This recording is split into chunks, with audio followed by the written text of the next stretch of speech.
las víctimas, que son las que más han sufrido por motivos de conflicto armado, y está también en una conciencia colectiva de mucha gente de lo intolerable, ¿no? Colombia ha vivido muchos intentos de procesos de paz desde hace 30 años que han dado algunos sus frutos, otros han fracasado y han habido nuevos ciclos de violencia.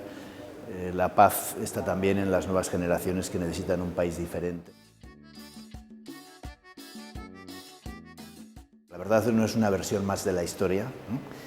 Y el informe de la Comisión tiene que tener la consistencia necesaria para generar, ¿no?, esa aceptación de una verdad negada durante tantos años y también una verdad plural, ¿no?, en la cual hay muchas memorias defensivas en Colombia, ¿no?, de gente que se ha fijado solamente en las violaciones de derechos humanos de un determinado actor o de un determinado sector social sin ver el conjunto de la situación, ¿no?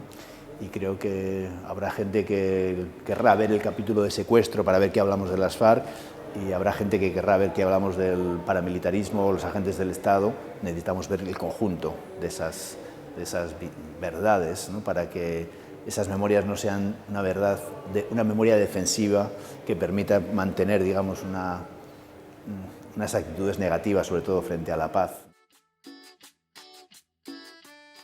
Es una verdad invisible, inexistente en el país, porque los que se fueron ni siquiera permanecen en una memoria colectiva, sino que han sido invisibilizados en el país. Por otra parte, el exilio se ha llevado mucha historia también, ¿no?, mucha verdad, ¿no?